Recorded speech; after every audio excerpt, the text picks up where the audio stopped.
les résultats sont là. D'accord alors ñu waxtaanee benn ponk mooy mbirum campagne agricole bi ak tout récemment visite bi nga xam ne Ousmane Sonko def na ko fii ci bassin arachidier dem nemmee ko béykat yi dem won leen ne leen l'État est là pour apporter des solutions andi solution ci ay seen jafe-jafe yéen ban gis-gis ngeen ci am. Bon xam nga le premier ministre gis nañ ko muy patrouiller wu côté Ndiafate ak kii ak Lindiane di wax waxi gerte ak véritablement quelques nit ñu taxaw ñu ne ay baykat lañu. muy wane day wax ak baykat yi. oui parce que ñun li ñu jàngoon la visite en tant que tel d'abord balaa ñu dugg ci fond bi. pour la visite l'acte posé mu dem wax ak ñoom jox leen la parole ñu wax mu déglu leen. pour la visite man dama jàpp ni bon c'est une patrouille dafa doon tàllal ay tànkam parce que. mais loolu su ñu nekkoon en droite ligne de ce qui s'était passé ci décembre bi mooy on avait vu le président de la République def ay tournées économiques. mais sa camarade Aïssatou Ndiaye waxul loolu de. sa camarade Aïssatou Ndiaye bu Ndiafate maire bu Ndiafate bi ko gàttandu foofu. waxul loolu de moom. waaw xam nga. dégg nga la mu wax. loolu. dafa rafet lu ñëw ba foofu moom que je salue au passage. voilà très brave d'ailleurs. déglu naa ses propos. oui mais man j'interpelle en fonction de lecture bi ma am ci sa tournée dans cette zone. oui mais li ma jàpp mooy sa lecture ak lecture am moom dafa waroo. waaw effectivement mën na am. parce que bokkuñu point de vue. d'accord moom elle est maire te et puis elle est là xam na ki mu dalal. ak li fa am porte-parole adjoint de l'APR. waaw effectivement porte-parole adjoint suñu camarade bu brillante la. mais ce que j'ai à dire moo di que ni man. Dans mon entendement le président de la République moo initié woon une tournée économique. ñu jàpp ne nag une tournée économique c'était au président de la République d'aller à Ndiafate comme à Lindiane xool ak baykat yi ou autre te dafa am lu ma doon wax ma ne au-delà dans cette tournée ce qui li ma ci jaaxal mooy bu ñu nee bassin arachidier dañuy jàpp ni Nioro la ak Kaffrine.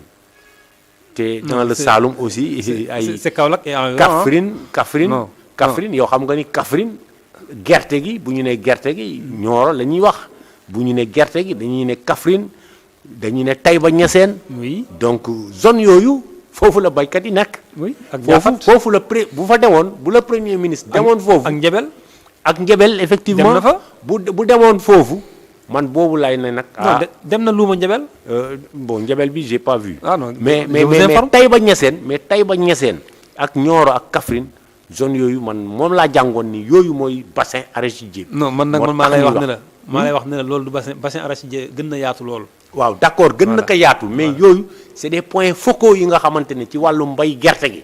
ñëpp ràññee nañ leen ci. mais quand même il a posé l'acte ñëw wax ak ñoom. déglu leen. xam nga l'acte proposer ay solutions aussi que des promesses. promettre na leen mais difficulté bi baykat yi di dund indiwul des solutions yi mu waroon apporter dans l'immédiat mooy nu ñu écouler cette gerte. donc loolu moo fi nekk. donc ñëwaat promettre encore pour demain. qu'est-ce que ça apporte. yéen nag on vous a reproché ci seen jamono da ngeen doon gonfler ay chiffres. wax ne par exemple tant de tonnes moom moo fi ñor alors que c'était pas le cas. ay chiffres la yoo xam ne da ngeen ko doon inventé rek. teg ko comme ça vous savez et ça Ousmane Sonko rek waxu ko à l'époque on avait entendu ku mel ni Cissé Lo taxaw assemblée ne chiffres yi ñuy déclaré méngoowul ak dëgg. bon man waxu Cissé Lo yi dégguma ko woon yëguma ko woon. ah oui mais daal tout ce que je retiens moo di que ni ñun on avait eu quand même 1,5 million tonnes d'arachide su ma juumut. te si mes chiffres sont exacts loolu c'était entre 2022 2023 te 2023-24 on a eu 1670 tonnes d'arachide subventionnées à hauteur de 100 milliards et que tey jii quand on voit l'actuel régime bu taxawee mu ne ces prévisions de 2025 à 2026 900 000 tonnes la nar ko subventionné à hauteur de 130 milliards. oui. boo jëlee aussi de 2024 à 2025 ñoom seen production yi ñu wax de 731 000 tonnes la ñu subventionné ko à hauteur de 120 milliards. donc daf ñuy jaaxal parce que ñun boo jëlee le cumul de lu ñu subventionné ci gerte gi de 2022 à 2024 196 000 tonnes la 196 500 tonnes 196 500 milliards du moins. Or tey jii le PASTEF mi ngi subventionné à hauteur de 250 milliards ci 2 ans te ñaari production yi boo leen boole. presque 1800 tonnes lay nekk. boo ko boolee te ñun boo jëlee suñu production ci 2 ans yegg na 3100 tonnes donc loolu tamit indi na problème. oui mais xam nga loolu ay chiffres la. waaw bu weesoo chiffres yi dañ koy confronter ak aussi bu weesoo chiffres yi engrais bi baaxul kooku tamit. ban engrais moo baaxul. ñoom gerte gi daaw lan la fi baykat yi wax. engrais bi dañu ne semence yi ak engrais bi dafa nekk de mauvaise qualité. coow loolu amoon na fi semence yi ak engrais bi c'était de très mauvaise qualité l'année passée loolu coow loolu jógoon na fii. oui baykat yi waxoon nañu voilà am nañu ko waxoon. donc yooyu tamit c'est des problèmes. mais teewul ñu am te li ci gën a am solo. mooy je pense que ni il fallait pas faire de précipitation waroon nañu organiser le premier ministre sax def un conseil interministériel ci campagne agricole bi. ñu toog waxtaan caytu parce que nous l'avons vu. ci tournée bi gis nañ ko ci tournée bi mu interpeller les 2 ministres. est-ce que c'était approprié est-ce que un conseil interministériel aurait été moo gën a adéquat pour ñu wax ci loolu. la mu leen wax moom mooy li mu joxe woon ci ay directives. defuñu ko et que moo waral défaillance am moom le premier ministre mu reconnaître que ne am na rëq-rëq. waaw mais loolu proposer ay solutions. loolu aussi c'est un devoir de transparence bu ñu war a mën a saluer. vous savez le devoir de transparence pose problème.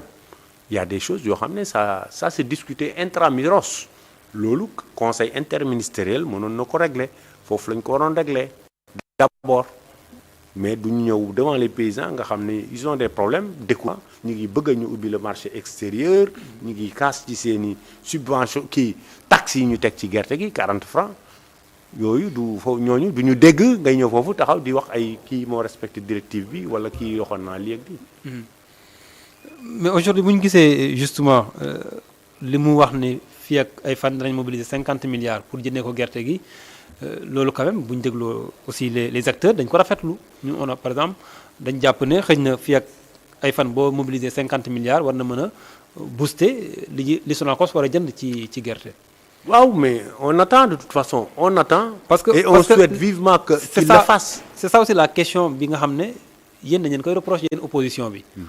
vous êtes une opposition boo xam ne vous ne faites que des critiques du ngeen proposer dara. mais nous proposons parce que j'ai dit que suñu defoon un conseil interministériel. Bokar ban document. je vous demande ici. nga wax Sénégalais ban document la APR produire. pour ne ñun waa APR voilà la solution qu'on propose ci campagne bi. mais non ce n'est pas à l'APR de proposer. vous ne vous contentez que des questions politiques. ñun ce que nous faisons. c'est de voir par rapport à ñun ce qu'on avait fait ak ñoom ce qu'ils sont en train de faire. xam nga ñun bi fi mbiru étudiants yi jibee ci wàllu bourse bi. yéen ñëpp autant que vous êtes dans l'opposition. vous avez sorti des communiqués. mais pour ñaawlu ce qui s'est passé. parce que boobu on n'a pas pu comprendre que. Macky Sall moo tax ngeen génn. le président Macky Sall yokk bourse yi. le président Macky Sall mosul jàkkante quand même refus wu bañ a fay bourse yi ñoom ñu taxaw bëgg a bañ a fay bourse yi mosuñu jël véritablement assiéger l'université à ce point. Véritablement loolu ça nous a indigné l'opposition su defutoon communiquer sur ça mu tooñ. véritablement on n'aurait pas compris ban genre opposition lañu parce que nous ñu ngi yokk ay université defar véritablement mettre étudiants yi dans le plus de confort possible le président Macky Sall moo diminuer ticket yi moo yokk bourse bi. waaw mais à quel prix. waaw mais le jeu en vaut la chandelle prix bi il fallait que mu demee noonu. yàggul de on a vu sous l'ère Macky Sall li nga xam ne daan na xew université. nous on a couvert des manifestations yu doy waar ci université. oui ci seen magistère. ça ne peut ne pas manquer mais pour que quand même il faut saluer li nga xam ne président def na ko à l'université pavillon yi mu fa yokk véritablement yokkal leen seen bourse véritablement aussi ñu subventionné wàññi prix ticket restaurant yi ñun loolu la ñuy xaar ci nguur gi mu def mieux que nous mais nous n'attendons pas que mu bëgg a def lu yées ñu bëgg a wàññi seen bourse bëgg na nii la ñuy fay période nii la ñuy dul fay ñi nekk master dañuy bàyyi weer bi dañuy bàyyi war bële ça un état n'est pas dans un nekkuñu ci taaba. D'accord. Donc looloo tax l'opposition def ay communiqué te ñun on a été indigné sur ce qui s'est passé à l'université. D'accord ci wàllum yoon gis nañ ne